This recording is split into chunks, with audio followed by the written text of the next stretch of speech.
Bonjour à tous, cette année encore aura été très productive. Comme l'année dernière, j'ai décidé de revenir sur ces 12 derniers mois à travers un bilan. Alors, le mot de l'année, c'est rencontre. J'ai eu la chance cette année de rencontrer et collaborer avec de nombreux acteurs du milieu, que ce soit des joueurs, des collectionneurs, des vendeurs ou des personnalités qui gravitent dans le milieu du football.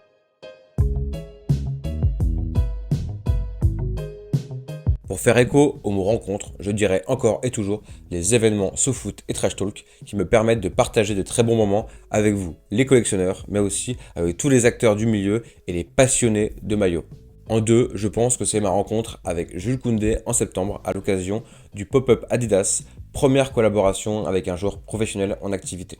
Et en trois, je pense que c'est le lancement de mon site internet où je vends de nombreuses pièces de légende et où je m'efforce d'être le plus transparent possible sur ce que je propose. L'idée est aussi d'avoir le tarif le plus juste possible.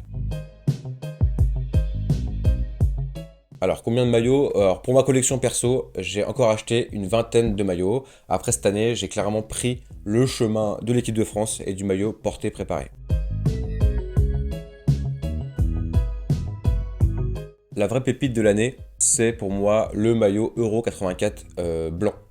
Que je cherchais vraiment depuis très très longtemps et que j'ai réussi à trouver récemment sur le site trinquant.fr.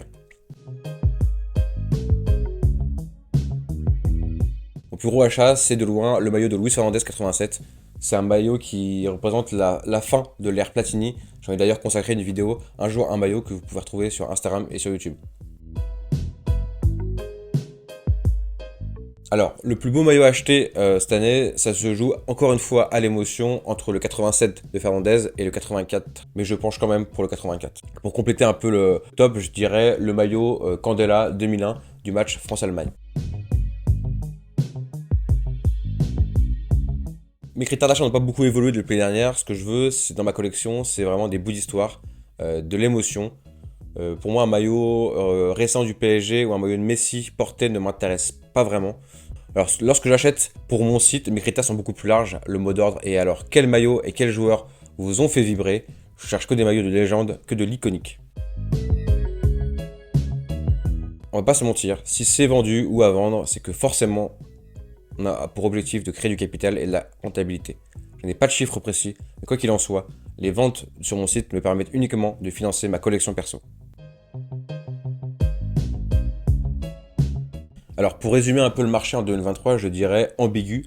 L'année dernière, c'était un peu la stagnation. Cette année, le marché a été très bizarre. Les prix officiels, entre guillemets, de match one short ou des ventes aux enchères atteignent toujours des sommets, alors que les ventes entre particuliers ou sur des sites spécialisés est plus difficile, surtout quand on dépasse 150 euros. Alors j'ai l'impression qu'un fossé est en train de se créer. D'un côté, le marché des collectionneurs est de plus en plus fermé ou réservé à une élite qui a les moyens de se payer la traçabilité et ou le certificat d'authenticité, et de l'autre côté, on a le marché du grand public qui est en pleine expansion, mais qui cherche à chaque fois le meilleur choix au meilleur prix et qui se tourne facilement vers la contrefaçon.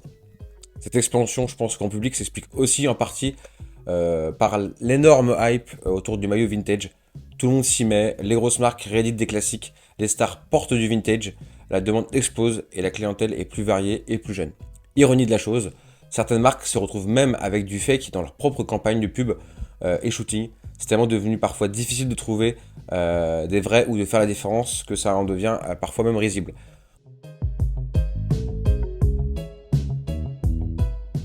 Alors, à vrai dire, c'est les rencontres, les discussions et les moments que l'on passe sur les différents événements avec les vendeurs, les passionnés ou les simples curieux. Ça change pas, je suis toujours team Vinted, team eBay, mais surtout team échange collectionneur. Je suis de la vieille école, j'aime chiner. Certains savent que pour avoir une sélection aux petits oignons sur mon site, il m'arrive de me lever très très tôt le matin et le week-end pour écumer friperies, brocantes et les puces. D'ailleurs, grosse dédicace à Emilan d'Internet Foot qui a été mon acolyte et mon wingman ces derniers mois lorsque l'on préparait le pop-up SoFoot et Trash Talk. Toujours pareil, attention aux saucisses, il faut savoir prendre le temps d'apprendre et d'observer. Il faut aussi collectionner à son rythme en gardant toujours cette idée de faire en fonction de ses moyens. Comme je le disais dans mon dernier post, niveau maillot, je pense que j'arrive au bout du chemin, même s'il me manque le Graal, qui pour moi est un maillot de Zidane ou un maillot France 98. Je suis aussi à la recherche d'un maillot France-Arménie 99, car c'était mon premier match au Stade de France. L'objectif le plus important en 2024, c'est celui de la transmission. J'aimerais pouvoir discuter à travers des émissions ou des podcasts, commencer à transmettre l'histoire, mettre ma collection à disposition d'événements, de marques, d'expositions. J'aimerais aussi pouvoir continuer à rencontrer des joueurs grâce à cette passion et surtout continuer à faire plaisir à tous les passionnés avec qui je partage cet amour du maillot. Voilà, c'était mon bilan 2023. Merci à toutes et à tous. Vous êtes tous les jours de plus en plus nombreux à me suivre sur les réseaux.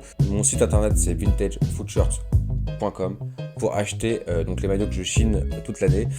Et voilà, merci, à bientôt.